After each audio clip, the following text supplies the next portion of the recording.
సామెతలు 18వ అధ్యాయం 10వ వచనం వరకు మనం ధ్యానించుకున్నాం. 10వ వచనంలో ఏం చూసాం? 10వ వచనంలో ఏం చూసామండి? యెహోవా నామము బలమైన దుర్గము, సురక్షితముగా ఉండును అని అంటున్నారు. సురక్షితమైన ప్రదేశం ఏదంట? యెహోవా నామము బలమైన దుర్గం. చాలా మంది ఏం చేస్తారంటే చాలా రకాల బలమైన దుర్గాలుగా పెట్టుకుంటారు. అవునా? ఏంటి? వాళ్ళ డబ్బులు కావచ్చు, లేకపోతే వాళ్ళ ఆరోగ్యం. మన మీదకి ఎవరైనా వస్తే మనతో కలబడే వాళ్ళు ఉన్నారా అని అనుకుంటారు. కొంతమందికి ఏంటి, బ్యాక్గ్రౌండ్ కుటుంబాలు, మాది పెద్ద కుటుంబం ఇక్కడ కాబట్టి వాళ్ళకి అదే బలమైన దుర్గం. కొంతమందికి డబ్బులు, కొంతమందికి పెద్ద ఉద్యోగాలు. మాదేముంది, చుట్టుపక్కల ఉండేవాళ్ళు, నేను పెద్ద ఆఫీసర్ అయితే ఏది ఉన్నా సరే నా ఉద్యోగం, నాకు వచ్చే జీతం, నాకు వచ్చే బోనస్లు ఇవన్నీ కూడా హ్యాండిల్ చేస్తే అవి దాటుకొని ఏది వచ్చి నన్ను టచ్ చేయలేదు. ఇవన్నీ బలమైన దుర్గాలుగా పెట్టుకుంటూ ఉంటారు. కాబట్టి నిజమైన బలమైన దుర్గం ఏదంట? యెహోవా నామము, నథింగ్ బట్ యెహోవా. అవునా? దేవుడే బలమైన దుర్గము తప్ప మిగతాది ఏదైనా దాటుకునే పరిస్థితి ముందుకి వచ్చిద్ది. మిగతా దాన్ని దేన్నైనా సరే పరిస్థితి దాటుకుని ముందుకి వచ్చిద్ది. దేవుణ్ణి దాటుకునే పరిస్థితి ముందుకి ఎప్పుడు కూడా రాలేదు. కాబట్టి యెహోవా నామమే బలమైన దుర్గము అని అంటున్నాడు. అవునా? తర్వాత ఏంటంట? The righteous run to it అని అంటున్నాడు. ఎవరంట? దాని లోపలికి, సురక్షితమైన ప్రదేశంలోకి, ఆ బలమైన దుర్గంలోకి కేవలం నీతిమంతులకి మాత్రమే ప్రవేశం అంట. ఎవరికంట? నీతిమంతులకి మాత్రమే ప్రవేశం ఆ బలమైన దుర్గము. అర్థమవుతుందండి? మన ఆత్మీయ జీవితానికి ఎటువంటి హాని లేకుండా ఉండాలని అంటే ద సేఫ్ ప్లేస్ అదొక్కటి మాత్రమే అన్నమాట. ఇంకొక ప్రదేశం లేదు. ఆ ప్రదేశం ఎంతమంది కావాలనుకుంటున్నారు? మరి ఆ ప్రదేశంలోకి మనకు అనుమతి కావాలి అని అంటే దానికి ఒక అర్హత ఉండాలంట. ఏంటంటే అది నీతిమంతులై ఉండాలంట. అది ఖచ్చితంగా. లేకపోతే మనం ఎంత ఆశపడినా సరే అది సోమరి ఆశలాగానే ఉండేది తప్ప ఆ దుర్గం లోపలికి మనం ప్రవేశించలేకపోతే మనకి రక్షణ లేదు. రక్షణ యెహోవా యొద్ద నుంచి మాత్రమే లభించిద్ది. ఎక్కడెక్కడి నుంచి అంట? యెహోవా యొద్ద నుంచి మాత్రమే లభించిద్ది అని అంటున్నాడు. అర్థమవుతుందండి? ఆ బలమైన దుర్గంలోకి మనం ప్రవేశించాలి అంటే ఖచ్చితంగా మనం నీతిమంతులమై ఉండాలి. నీతిమంతులు అంటే ఎవరు? వాక్యాన్ని అనుసరించే వాళ్ళు. అదే మనకి బలం. మన హృదయంలో ఎప్పుడైతే వాక్యం ఉండిద్దో దాన్ని మనం అనుసరిస్తూ ఉంటామో అపవాది మనల్ని టచ్ కూడా చేయలేడు. అపవాది కావచ్చు, మన శరీరం అయినా సరే, మన ఆత్మ బలంగా ఉంటే, మన హృదయంలో సమృద్ధిగా దేవుని వాక్యం ఉన్నప్పుడు మన శరీరం కూడా మనల్ని ఏమీ చేయలేదు. మన హృదయంలో వాక్యం కానీ సరఫరా లేకపోతే గనక మన ఆత్మ శరీరంతో పోరాడలేదు. అవునా? శరీరం ఏం చేసిద్ది అప్పుడు? మన తప్పుదారిలో తీసుకొని వెళ్ళిపోయింది అన్నమాట. దీనికి బలం సరిపోతే. అర్థమవుతుందా? కాబట్టి ఎవరి హృదయంలో సమృద్ధిగా దేవుని వాక్యం ఉండిద్దో, ఎవరైతే ఆ వాక్యాన్ని అనుసరిస్తూ ఉంటారో వాళ్ళకి కవచంగా దేవుడు ఉంటాడు. అర్థమవుతుందండి? అందుకనే అంటున్నాడు, నీతిమంతుని ముట్టుకుంటే నా కనుగుడ్డును ముట్టుకున్నట్టే అని అన్నాడు. కానీ నా చేతులతో తయారు చేసుకున్న ఎవరిని ముట్టుకున్నా సరే అని అనలా దేవుడు. అర్థమవుతుందా? అందరం కూడా దేవుడి చేత తయారు చేయబడిన వాళ్ళమే. అవునా కదా? నేను నిర్మించుకున్న ప్రతి ఒక్కరిని, ఇక్కడ ఉన్నానండి, నేను నిర్మించుకున్న ప్రతి ఒక్కరిని ముట్టుకుంటే నా కనుగుడ్డును ముట్టినట్టే అన్నాడా? మరేమన్నారు? ఎందరైతే నా దగ్గర నుంచి బలవంతంగా అధికారాన్ని లాక్కున్నారు, చూసారా? అధికారాన్ని లాక్కున్నామా లేదా? అవునా? ఏం చేసాం? పండు తినొద్దు అని చెప్పి ఆయన అధికారిగా చెప్తే ఏం చేసాం? నువ్వు చెప్పేది ఏముంది? ఇప్పుడు భార్య బీరువాలో డబ్బులు తీయొద్దని నువ్వు ఇచ్చేదేంటి? నేనే తీసుకుంటా అని చెప్పి అక్కడ ఉన్న బీరువా తాళం తీసుకొని వెళ్ళి బీరువా తీసుకుని దాంట్లోంచి డబ్బులు తీసుకుందాం బామా. ఏం చేస్తాడంట భర్త? మీద పడి తన్ని బీరువా తాళం లాక్కుంటాడా? డబ్బులు బీరువా తాళం? అలా కాదు. తనంతట తాను ఆ భార్య మీద ఉన్న ప్రేమ ఏదైతే భర్తకున్న ప్రేమను గుర్తించి తన కోసం కష్టపడి ఆ కష్టాన్ని గుర్తించి వీటన్నిటిని కూడా గుర్తించి తీసుకుని వచ్చి చక్కగా నాది తప్పు పొరపాటు ఆ డబ్బులు అక్కడ పెట్టేసి అధికారాన్ని ఏం చేసింది, లాక్కుంది. మనం కూడా ఏం చేసాం? అందుకని అంటున్నాడు, నా చేతులతో నేను తయారు చేసుకున్న ఎవరిని ముట్టినా నా కనుగుట్టును ముట్టినట్టే అని అనలా. అప్పుడు బలవంతంగా అధికారం లాక్కున్నారు చూసారా నా దగ్గర. వద్దని చెప్తే వీళ్ళు ఏం చేయాలి? సృష్టి ఏం చేయాలి? సృష్టికర్త మాట ప్రకారంగా జీవించాలి. కాబట్టి వీళ్ళు ఏం చేశారు? వీళ్ళ అధికారాన్ని లాక్కున్నారు. కాబట్టి మీ అంతటికి మీరు ఆ అధికారాన్ని, ప్రభువా నా జీవితం మీద అధికారం నీకు అప్పగిస్తున్నాను అని బాప్తీసం తీసుకొని ఎవరైతే కొత్తగా జన్మించి మన జీవితం మీద అధికారం మరలా మనంతటికి మనం, అందుకనే తలుపులు పలగొట్టుకున్నాడు. ఉదయం దగ్గర తలుపు దగ్గర నుంచో ఏం చేస్తున్నాడంట? తడుతున్నాడు మన మేలు కోసం. ఇదే మీకు జీవాన్ని ఇచ్చిద్ది, నా మాట నన్ను లోపలికి రానియండి అని అంటున్నాడు. అవునా? మనం ఇష్టపడి తలుపులు ఓపెన్ చేస్తే ఆయన లోపలికి వచ్చే కార్యం చేస్తాడు తప్ప ఆయన బలవంతంగా ఎవరి జీవితంలో కార్యం చేయడు. తలుపులు పలగొట్టుకొని లోపలికి ఆయన రాడు. ఏ అధికారం అయితే ఆయన నుంచి మనం బలవంతంగా లాక్కున్నామో మనంతటికి మనమే మన జీవితం మీద అధికారం ప్రభువా నీకు ఇస్తున్నాను ఆయన అని అన్నప్పుడు, అవునా కదా, వాళ్ళ జీవితాల్లో కార్యం చేస్తారన్నమాట. అర్థమవుతుందండి? అంతే తప్ప బలవంతంగా ఆపరేషను ఉండదు. ఇప్పుడు అనుకున్నాం కదా, ఇప్పుడు భర్త కూడా అసలు నా అధికారాన్ని కాదని చెప్పినట్లు చేస్తావా అని మీద పడి తన్ని బీరువాతాలను లాక్కొని అట్లా చేసేవాడు కాదనమాట. అర్థమవుతుందండి? కాబట్టి అందుకోసం క్రొత్తగా జన్మించాలి మనం. దేనికోసం అంట? అందుకోసం క్రొత్తగా జన్మించాలి. క్రొత్తగా జన్మించి ఏంటంటే బాప్తీస తీర్మానం ఏంటి? నా కొరకు నేను కాకుండా నీ కొరకు మాత్రమే నేను జీవిస్తాను అని చెప్పి తీర్మానం తీసుకొని మన జీవితం మీద అధికారం ఆయనకు అప్పగించినట్లయితే కనుక, ఎందరైతే అట్లా అధికారం అప్పగించి ఆయన మాట ప్రకారంగా జీవిస్తారో వాళ్ళను ముట్టుకుంటే నా కనుగుట్టుని ముట్టినట్టే. కాబట్టి ఆ బలమైన దుర్గంలోకి ప్రవేశం వాళ్ళకి మాత్రమే ఉండిద్ది. ఏంటంట? వాళ్ళకి మాత్రమే ఉండిద్ది. అర్థమవుతుందండి? మాకు కావాలండి రక్షణ, మాకు కావాలండి రక్షణ అని అంటే కాదు. మనకి ఆ రక్షణ కావాలి అని అంటే మనం ఎలా ఉండాలంట? నీతిమంతుల్లాగా ఉండాలి. నీతిమంతుల్లాగా లేకుండా బలమైన దుర్గంలోకి మాకు ప్రవేశం కావాలి, ఆయన ఒక్కడే మమ్మల్ని రక్షించగలుగుతాడు కాబట్టి ఆయన మాకు కవచంలాగా ఉండాలంటే కుదరదు. మాకు నచ్చినట్టు మేము ఉంటాము, ఆయన మాకు రక్షణగా ఉండాలంటే ఉంటాడా? అలా ఉండడు అనమాట. అలా ఎవరు కోరుకుంటారు అని అంటే ఏంటంట? మాకు నచ్చినట్టుగా మేము ఉంటాము, అయినా సరే ఆయన మాకు రక్షణగా ఉండాలి అని ఎవరు కోరుకుంటారంటే ఆయనగా తెలుసుకోని వాళ్ళు కోరుకుంటారు అన్నమాట. ఆయన అలాగ ఉండడు అనే విషయం గ్రహించుకోవాలి. అవునా?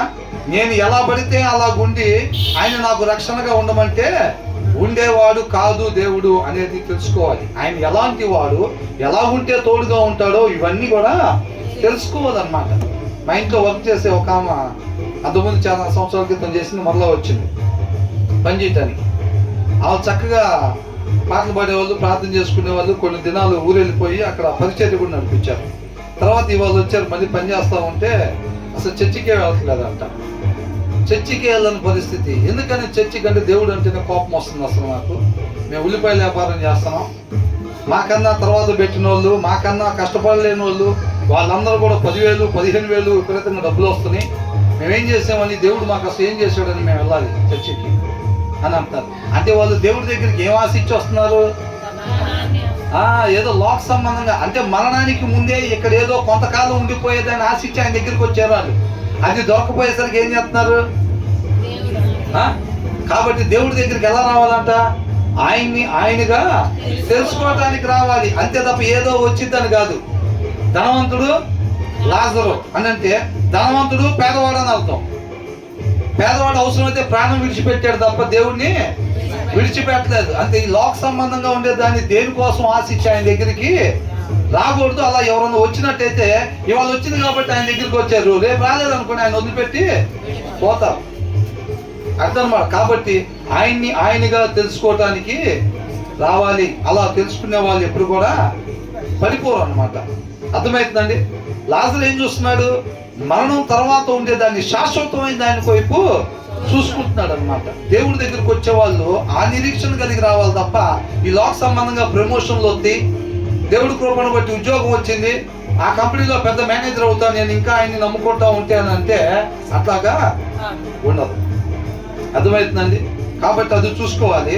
మనం నీతిమంతులుగా ఉన్నట్లయితే మనకి ఆ బలమైన దుర్గంలోకి మనకి ప్రవేశము ఉండిద్ది. మనల్ని ఎవ్వరు కూడా ముట్టుకోలేరు. అలా ఉన్నప్పుడు అర్థమవుతుందండి, ఖచ్చితంగా నిత్య జీవం మన సొంతం అయింది అన్నమాట.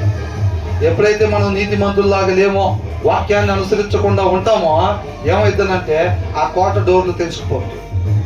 ఏమైంది? మన చుట్టూ ఉండాల్సిన కోట ఏమైంది? మనం ఎప్పుడైతే వాక్యాన్ని అనుసరించలేదో ఎమ్మటే ఆ కోట డోర్లు ఓపెన్ అయిపోతాయి. డోర్లు ఓపెన్ అయిపోతే ఏమైంది? ఎవరైనా సింపుల్గా అటాక్ చేసేస్తారు. అవునా కదా? అది దేవుడు మనకి చుట్టూ రక్షణగా ఉండాలా లేదా అనేది అది మన చేతిలోనే ఉంది. ఆ మోజేసుకు దేవుడు తోడుకున్నాడు, అబ్రహాంకి దేవుడు తోడుకున్నాడు, దావీదుకి దేవుడు తోడుగా ఉన్నాడు.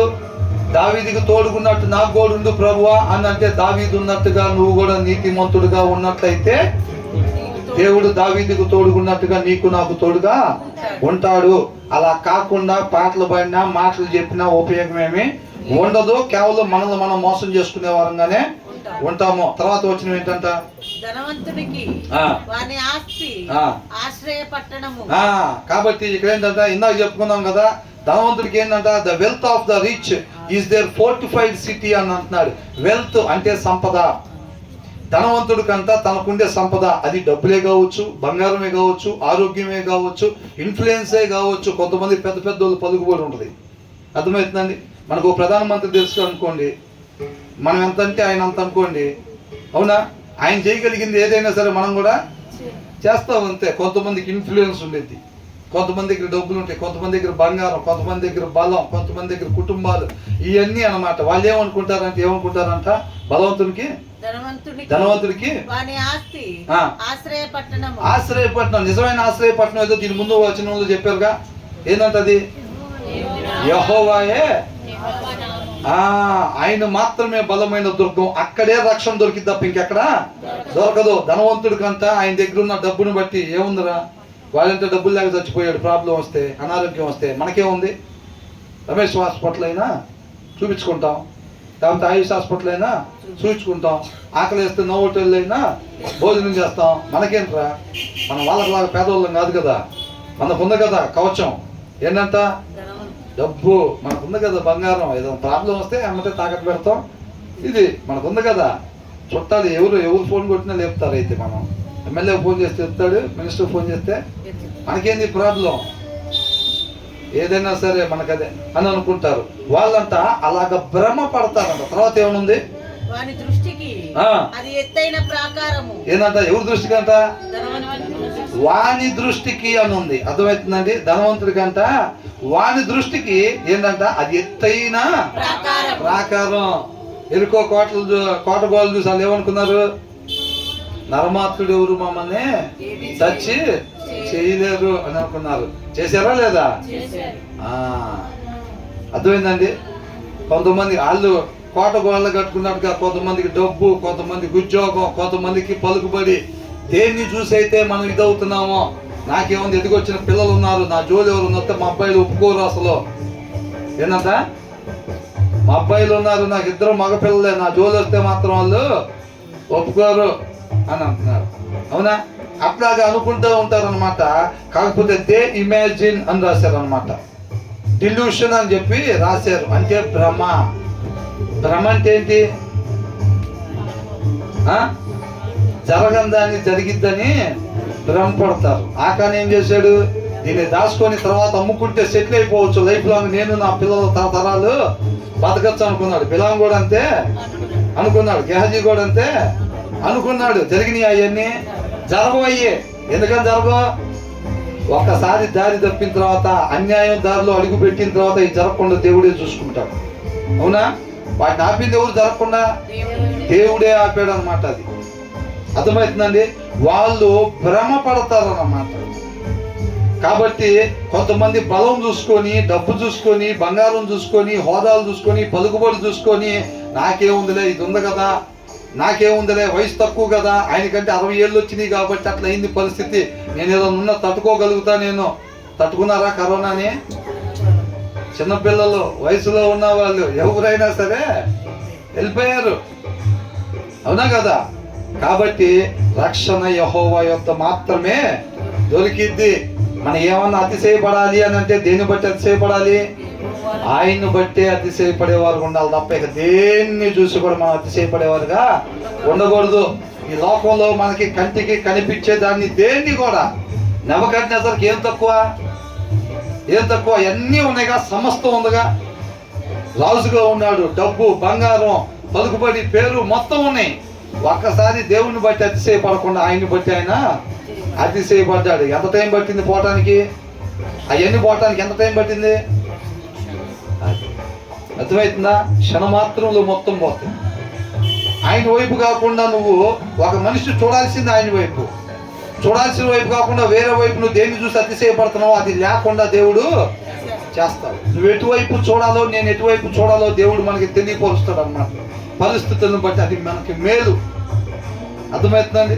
కొంతమంది అనుకుంటారు, ఏంటి నేను బాగానే ఈ మధ్య బాగా వాక్యం చదవటం మొదలు పెట్టే కదా, ప్రార్థన చేసుకోవటం మొదలు పెట్టే కదా, ఏంటి నేను చదవటం మొదలు పెట్టిన తర్వాత ఇలాగైంది ఏంటి? అది తొదకు ఖచ్చితంగా మేలుకే దారి తీసిద్ది. అది ఉండటం మనకు మంచిది కాదు.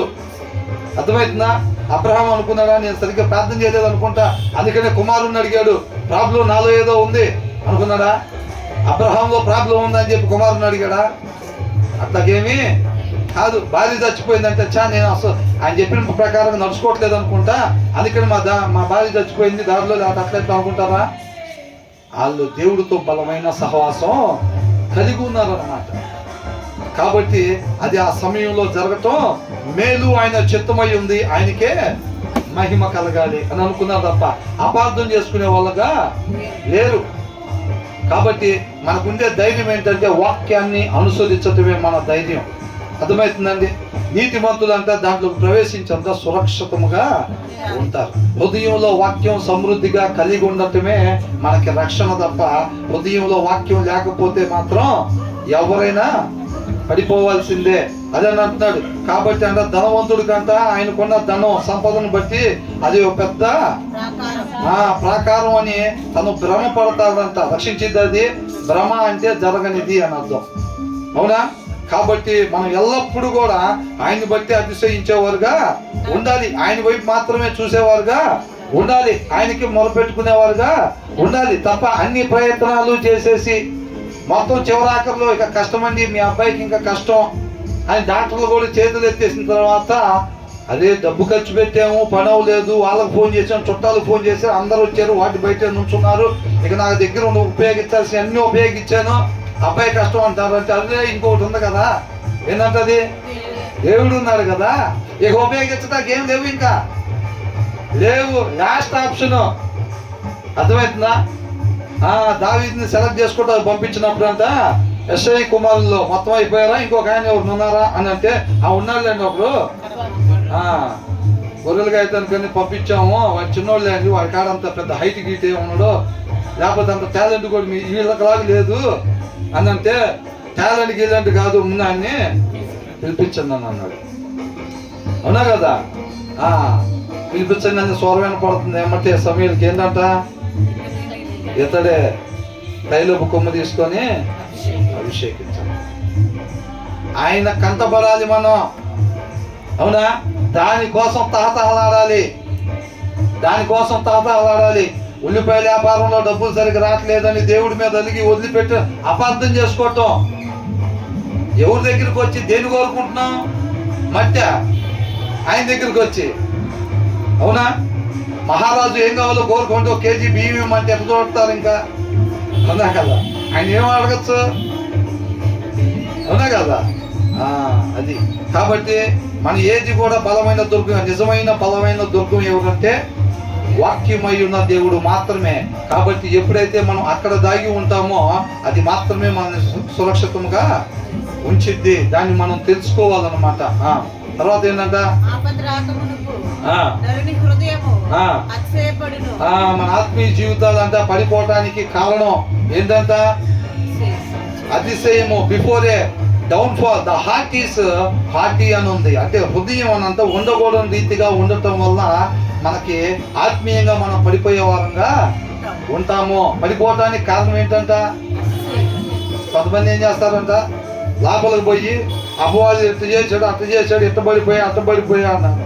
అపవాది బయట కూర్చొని ఏడుస్తుంటే, ఎవరు బాబు ఇక్కడ కూర్చొని ఏడుతున్నావు అని అంటే, నా పేరు అపవాది, ఆ లోపల ఇష్టం వచ్చినవన్నీ చేసి నా మీద చెబుతున్నారు అన్నారు.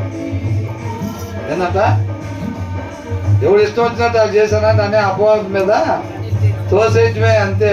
వీళ్ళ ఆత్మీయంగా ఎందుకు పడిపోయారంట? వీళ్ళ హృదయం ఉండాల్సిన రీతిగా లేదు కాబట్టి వీళ్ళు పడిపోయారు. అవునండి, హృదయం ఎలా ఉండాలి? వాక్యం కలిగి ఉండాలి. అంతే. ఒక మనిషి హృదయం ఎలా ఉండాలి? వాక్యము కలిగే ఉండాలి. వాక్యము లేకపోతే అది ఆ హృదయం ఉండాల్సిన రీతిగా లేదు. అంతే. వాళ్ళు ఎవరైనా కానీ, ఆ మనిషి ఎవరైనా కానీ, ఆ హృదయంలో వాక్యం లేకపోతే మాత్రం అది ఉండాల్సిన రీతిగా లేదు. మనకి ఎలా తెలుస్తుంది? బిఫోర్ ఏ డౌన్ఫాల్, అంటే నువ్వు పడిపోయేదానికి ముందు ద హార్ట్ ఈజ్ హార్టీ అని అంటున్నాడు. అహంకారము, గర్వము ఎక్కడ? వాక్యం కలిగిన హృదయంలో నుంచి వస్తాయా? వాక్యం లేని హృదయంలో నుంచి వచ్చే లక్షణం అన్నమాట అది. నువ్వు పడిపోవటానికి కారణం అది. నీ హృదయం ఉండకూడని రీతిగా ఉన్నది కాబట్టి నువ్వు పడిపోయావు. అపవాది లాగేయలేదు, దేవుడికి నువ్వు అంటే ఇష్టపడక ఆయన తోసేయలేదు నిన్నే. అర్థమైందండి? ఇంటి పక్కన వాళ్ళు దోసేలా, అపవాది దోసేలా, దేవుడు దోసేసేయలేదు. ఎవరు దోసేసుకున్నారు? ఆయనకి ఆయనే కూర్చున్నా కొమ్మని చక్కగా శ్రద్ధ కలిగి నరుక్కున్నాడు. అర్థమవుతుందండి? కాబట్టి మన జాగ్రత్తగా, before A downfall the heart is hearty but humility comes before honour అంటున్నాడు. ఒకరికి ఘనత రావాలి అంటే దానికి ముందే ఉండాలంట వినయము. వినయం దేంట్లో నుంచి వచ్చింది? హృదయం ఉండాల్సిన రీతిగా ఉన్న హృదయంలో నుంచి వచ్చే లక్షణం వినయం అన్నమాట. ఇందాక గర్వము, అహంకారము అది ఎక్కడి నుంచి వచ్చింది? ఉండకూడని రీతిగా ఉండే హృదయంలో నుంచి వచ్చే లక్షణం అది గర్వము, అహంకారం. అహంకారం, గర్వం అంటే ఏంటి? మిగతా వాళ్ళలో లేనిది నా దగ్గర పలానాది ఉంది, అది అహంకారం. గర్వం అంటే అది. ఇక్కడ ఎవరు పాడతారు అట్లా పాటలు? ఎవరు పాడతారు అట్లా పాటలు? ఇట్లా ప్రార్థన ఎవరు చేస్తారు? ఇక్కడ మనమే కదా. మిగతా వాళ్ళకి లేదు, నాకు ఉంది అనే దాన్ని బట్టి వచ్చింది అన్నమాట గర్వం.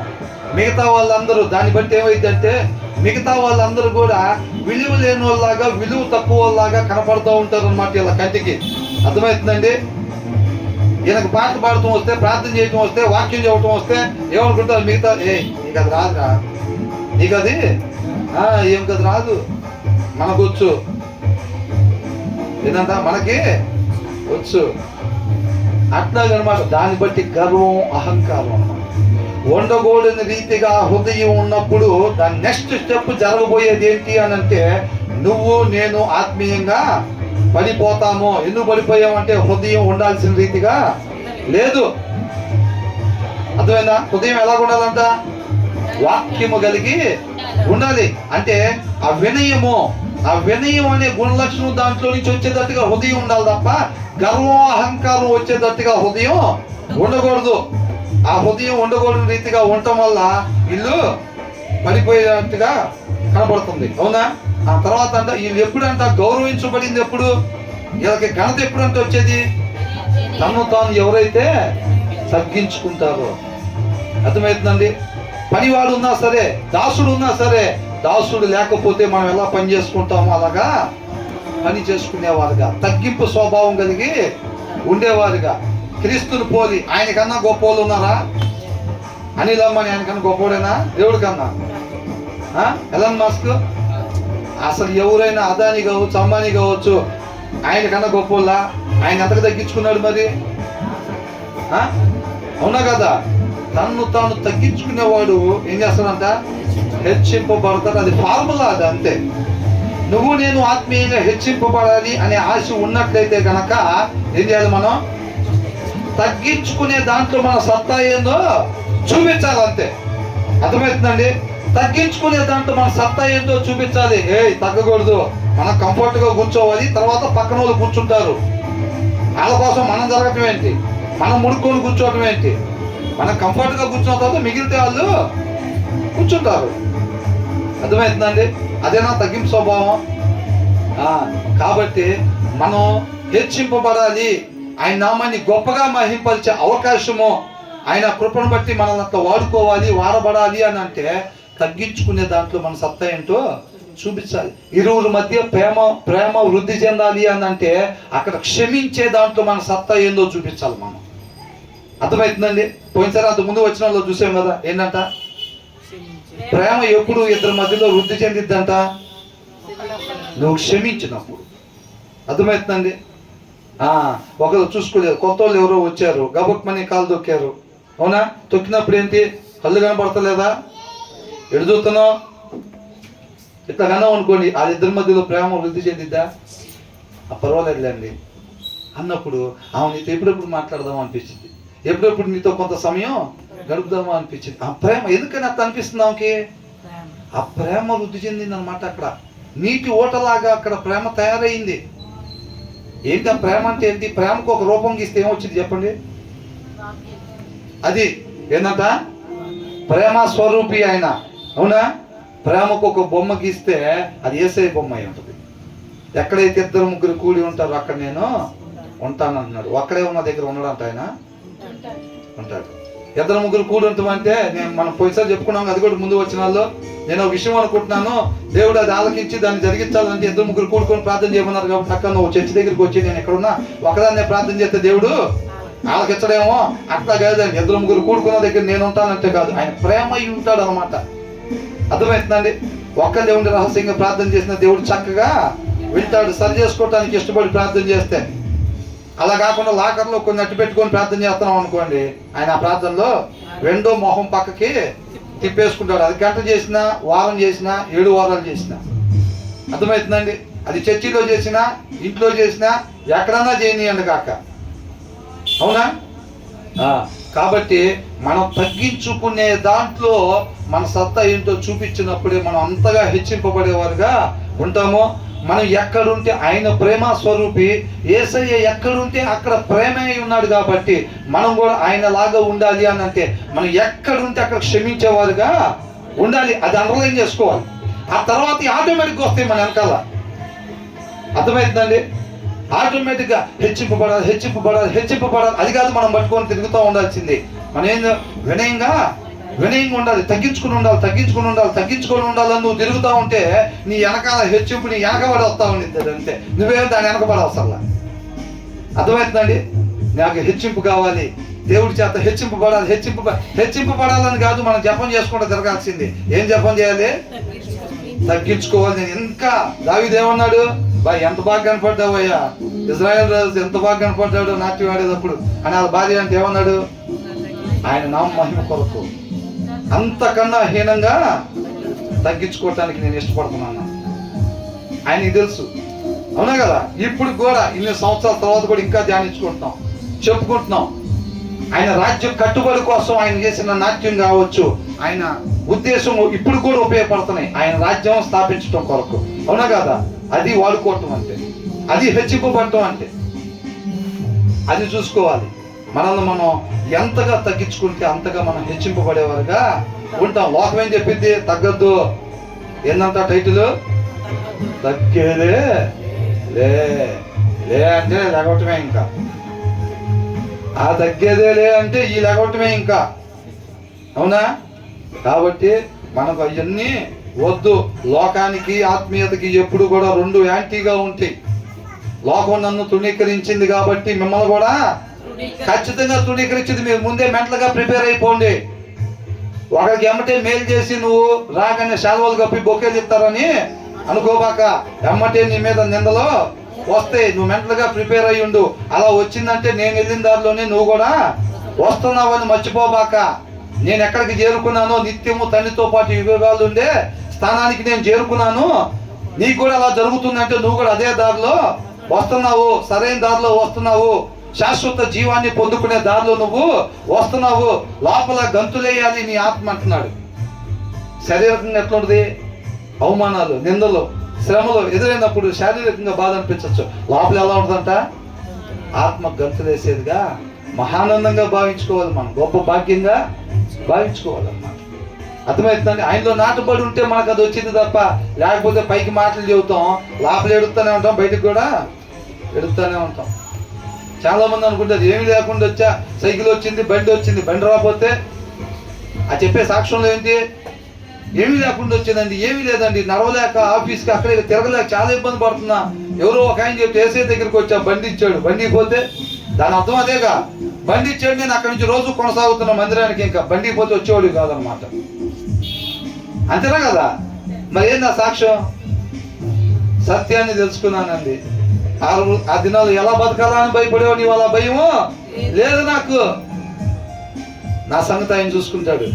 అది చెప్పాలి సాక్ష్యం. ఏం లేకుండా వచ్చా, బండి ఇచ్చాడు, నేను కంటిన్యూగా వస్తున్నా, ఖచ్చితంగా నాకు కాలు ఇస్తాడు. మీరు కూడా వేసేయండి నమ్ముకోండి, మీకు ఏమేమి లేవో అవన్నీ ఇస్తాడు. మీకు ఏంటంట? ఆయన ఏటీఎం కార్డు కదా, మరి అవన్నీ ఇస్తాడు ఆయన. దానికే వచ్చాడు. మీ ఇష్టాన్ని నెరవేర్చుకోవటానికి నన్ను ఏటీఎం కార్డు లాగా వాడుకోండి అని చెప్పాడా? ఏటీఎం కార్డు ఏం చేసింది? లాభంలో పెట్టి నెంబర్ కొట్టి ఎంత అంటే అంత, 5,000 అయితే 5,000 లేదు, దాంట్లో డబ్బులు ఉంటే కనుక 5,000 నొక్కితే 5,000, 50,000 నొక్కితే 50,000. మీరు ఏదైనా అనుకోండి, బెంజికారులో తిరుగుదాం అనుకుంటున్నారా, విమానంలో తిరుగుదాం అనుకుంటున్నారా, ఒక మోకాలు చేసిన ప్రార్థన చేయండి, అమ్మటే పంపిస్తా. అట్లాగా వాడుకునేది, అట్లా కాదు. అవునా? ఆయనగా తెలుసుకోవాలి, ఆయనగా తెలుసుకోవాలన్నమాట. ఒకసారి జరిగిన పొరపాటు ఎప్పుడిక జరగకూడదు. ఆ దినాన ఆయన ప్రేమను బట్టి మనం సృష్టించుకుంటే అధికారం ఏం చేసాం? ఆయన దగ్గర నుంచి బలవంతంగా లాక్కున్నాం. మనం అధికారులుగా అయ్యాం. మరి మన దగ్గర పెట్టుకున్నామా? దాన్ని తీసుకెళ్ళి ఎవరి చేతిలో పెట్టాం? ఈ లోకాధికారి ఆయన నమ్మి ఆయన చేతిలో పెట్టాం. ఆయన ఏం చేశాడు? నెత్తి మీద ఎక్కి కూర్చున్నాడు. ఇక ఎవడు కూడా నెత్తి మీద దింపడానికి ఎవడు వల్ల కాకలేదు. అప్పుడు ఆయన రావాల్సి వచ్చింది మళ్ళీ మార్గం చూపించడానికి. అవునా కదా? కాబట్టి మనల్ని మనం తగ్గించుకుని ఉండాలి. ఆత్మీయంగా పడిపోతున్నాము అని అంటే గుర్తు, పాస్టర్ గారు సరిగ్గా చెప్పట్లేదు, పాస్టర్ అమ్మగారు నాకు పాటలు పాడతాకు అవకాశం ఇట్లేదు, ప్రార్థన చేయడానికి అవకాశం ఇట్లేదు, అందుకే నేను ఆత్మీయంగా పడిపోయాను. అవి కాదండి, మన హృదయం ఉండాల్సిన రీతిగా. లేకపోతే ఏమైందంట? నెక్స్ట్ స్టెప్ నువ్వు నేను పడిపోయే వారంగా ఉంటాము. మన దగ్గరే ఉంటుంది మొత్తం. అర్థమవుతుందండి? దప్పికొన్న వాళ్ళలాగా, ఆకలి కొన్న వాళ్ళలాగా ఆయన ఆశ్రయించినట్టయితే కనుక తృప్తిపరిచే దేవుడు ఆయన దగ్గర పార్షియాలిటీ ఏమి ఉండదు. నీకు నాకు ఆయన ఆశ్రయించాలన్న దాని మీద ధ్యాస లేదు అనుకోండి, చేసేదేమీ లేదు. తర్వాత ఏమంటున్నారు? కొంతమంది ఏమంటారు? ఆశీర్వాదన్న అన్న పరిస్థితి వాపు నాకు మొత్తం అర్థమైంది. ఏంటంట? వాపు నువ్వేం చెబుతున్నావు నాకు మొత్తం అర్థమైంది, నువ్వు పోయి ఇట్లా చేయని అంటారు. అంటే ఏంటని అర్థం? వాళ్ళు ఎవరంట? సంగతి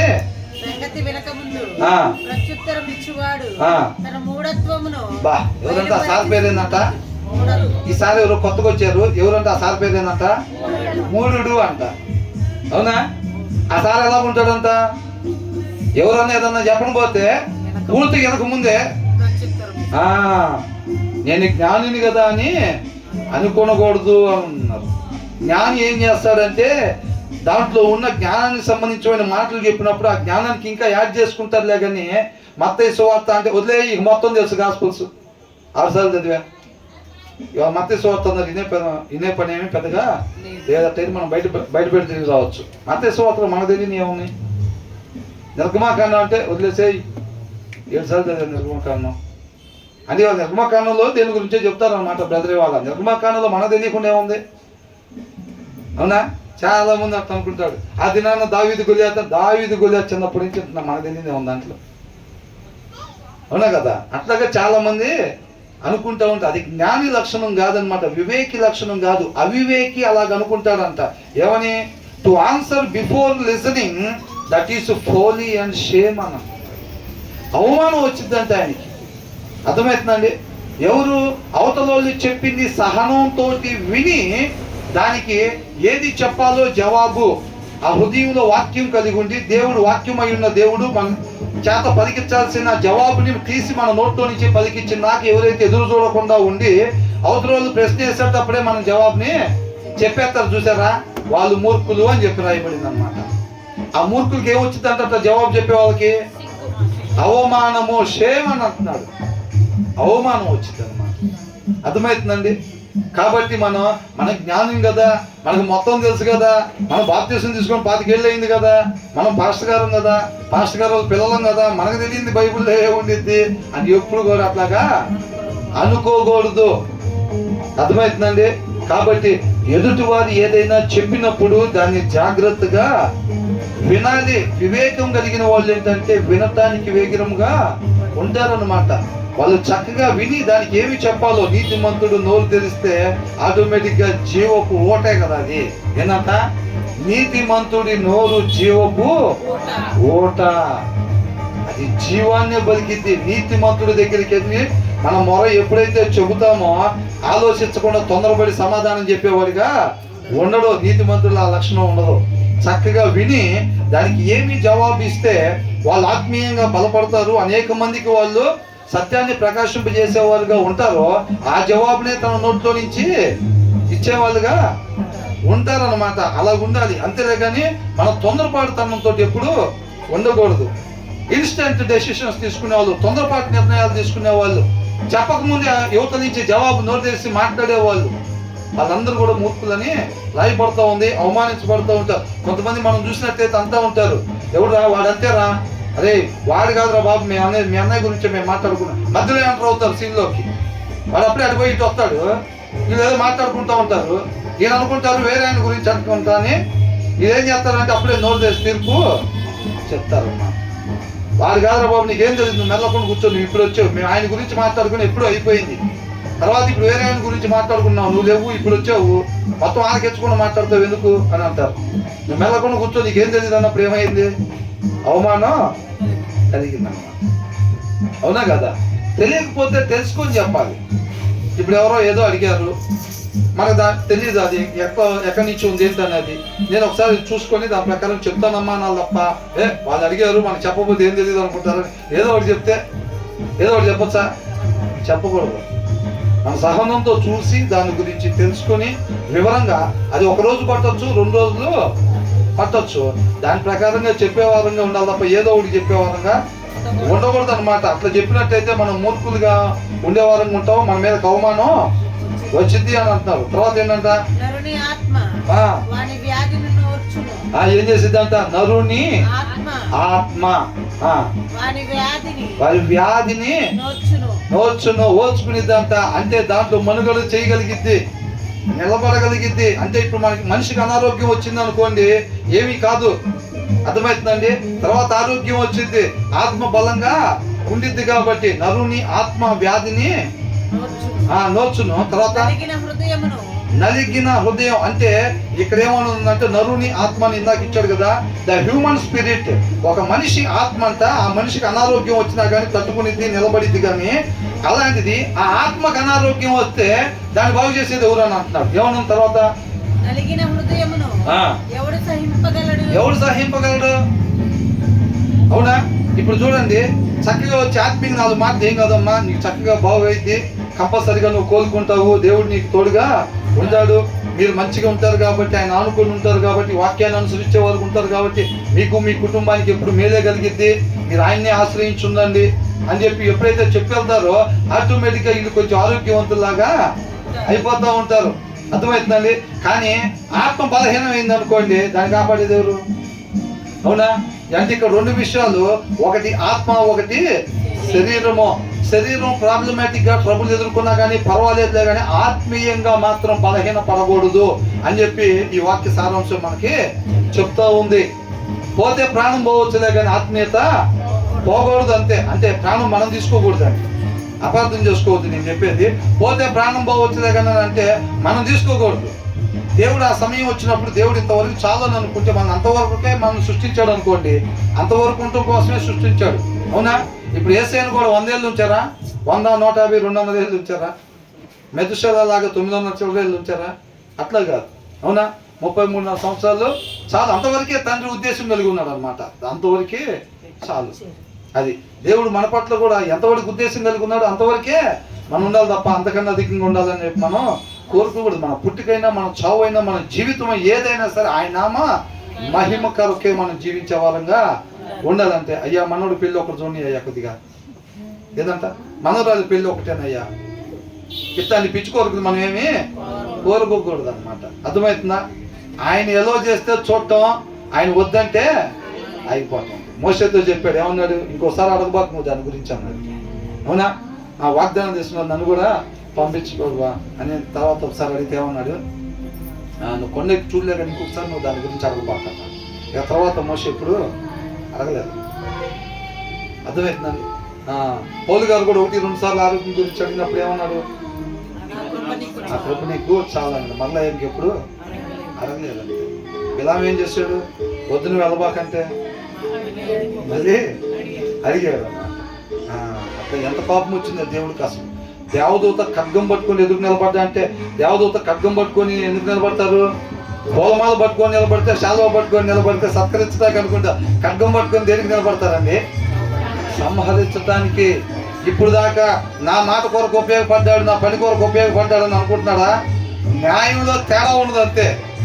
ఇప్పుడు దాకా ఉపయోగపడి ఉండొచ్చు కాక, నువ్వు లైన్లో ఉన్నావు కాబట్టి లైన్ పక్కన అడిగేసినప్పుడు నువ్వైనా ఎవరైనా ఒకటే. న్యాయంలో తేడా ఉండదు. అది ఆయన అంటే.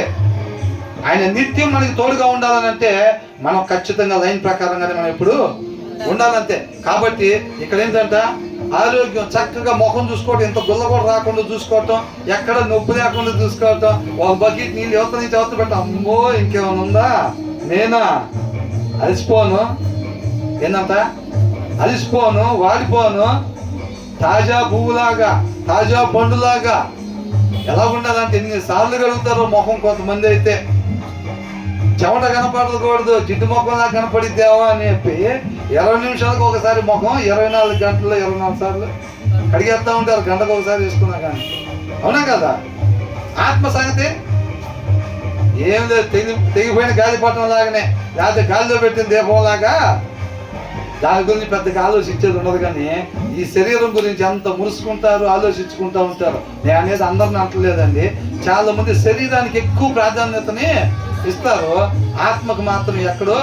ఇక శారీరకంగా ఏం చేయాలో ఇంకేం అర్థం కావట్లేదు అనుకోండి, బోరు కొడుతుంది అనుకోండి, అప్పుడు బైబిల్ తెస్తారు కొంతమంది. అవునా? అట్లా ఉంటారు. అలా ఉండకూడదు. శరీరం ఆరోగ్యం కోల్పోయినా పర్వాలేదులే కానీ ఆత్మ నిలబడగలిగింది. కానీ ఆత్మ నలిగిపోయిందంటే మాత్రం అది దాంట్లో సస్టైన్ అవ్వలేదు. ఇక్కడ ఒక మాట ఉందో, మంచి మాట దాంట్ గురించి. ఏముందంటే, your will to live can sustain you when you are sick అని అంటున్నారు. మన ఆత్మ అంతా, మన శరీరం సహా బలహీనంగా ఉన్నప్పుడైనా సరే అది సస్టైన్ అవ్వగలిగిద్ది, నిలబడగలిగిద్ది. అర్థమవుతుందండి? అది జీవించగలిగిద్ది. కానీ but if you lose it, నీ ఆత్మను కానీ నువ్వు ఆత్మీయతను కానీ నువ్వు కోల్పోయినట్టయితే కనుక your last hope is gone అని రాస్తుంది. ఏంటంట? నీ లాస్ట్ చివరి ఆశ. ఆయన వచ్చి మన జీవితాల్లో ఆశని చిగురింపజేశాడు. జీవం అనేది ఎవరికి, ఇక మనకు జీవం దొరకదు అనుకునే టైంలో రక్షకుడు ఉదయించాడు. అవునా లేదా? యేసయ్య పుట్టాడు, మనకి జీవం దొరికిద్దని నేనే మార్గం అన్నాడు వచ్చి. అవునా? అంటే జీవానికి మార్గం ఉందంటున్నాడు. నేనే మార్గం, సత్యం, జీవం. మీకు ఏదైతే దొరకదనుకోని సమస్త మానవాళ్ళు అనుకుంటున్నారో ఆ జీవాన్ని నేను మీకు ఇస్తానని చెప్పి ఆశని చిగురింపజేశాడు అనమాట. అవునా కదా? అది మన చివరి ఆశ అనమాట. చివరి ఆశ, అది ఒకటే మార్గం. ఇంకా మనం ఎప్పుడైతే ఆత్మీయతను పోగొట్టుకుంటామో, ఏం పోగొట్టుకున్నట్టంట? Your last hope is gone at. నీకు చివరి ఆశ, లాస్ట్ బస్సు మిస్ అయిపోతే ఏమైందని పరిస్థితి? పోగొట్టుకున్న స్థాయికి మరలా తిరిగి వెళ్ళటానికి తండ్రితో పాటు మనిషి యుగాలు ఉండటం కోసం తయారు చేశాడు దేవుడు. అవునా? ఆ ఉండాల్సిన స్థానానికి మనం చేరుకోవటానికి లాస్ట్ బస్సు ఒకే ఒక బస్సు. ఆ బస్సు పేరు ఏంటంట? యేసయ్య. ఏంటంట ఆ పేరు? చెప్పండి. యేసయ్య. వాక్యమై ఉన్న యేసయ్య లాస్ట్ బస్. మనకి చివరి ఆశ అది ఒక్కటేనన్నమాట. మన ఆత్మీయతను కోల్పోతే ఏమైందంట? లాస్ట్ బస్సు మిస్ అయిపోయింది. ఇక తర్వాత మనం అక్కడికి చేరుకునేది లేదు ఇంకా. అర్థమవుతుందండి? ఆరోగ్యం పోతే మళ్ళీ ఆరోగ్యం వచ్చింది, ఆత్మీయత పోతే రాదు. కాబట్టి దేనికి ప్రాధాన్యత ఇస్తున్నాము అనేది క్వశ్చన్ మార్క్ అన్నమాట ఇక్కడ. అర్థమవుతుందండి? కాబట్టి మరలా ఒకసారి ఇంటికి వెళ్ళిన తర్వాత వీటిని చక్కగా ధ్యానించుకోండి. దాని సారాంశం మన హృదయాల్లో రాసుకోవాలి. అర్థమవుతుందండి? దాన్ని ధ్యానించటం కాదండి, ఆ అక్షరం వెనకాలన్న సారాంశాన్ని మన హృదయాల్లో రాసుకోవాలి. ఆ సారాంశం మనలో ఉన్నట్లయితే ఆ సారాంశమే వెలుగన్నమాట. అర్థమవుతుందండి? ఆ సారాంశమే వెలుగు. ఆ సారాంశాన్ని ఎప్పుడైతే మనం హృదయంలో తీసుకుంటామో మనం ఈ లోకానికి వెలుగులాగా ప్రకాశిస్తా ఆ వెలుగును అనేక మందికి అందించేవారుగా ఉంటాం. క్రీస్తు వలె జీవిస్తాం, తండ్రిని క్రీస్తు వలె మహింపరిచేవారుగా ఉంటాం అన్నమాట. దేవునికి మహిమ కలుగుతుంది.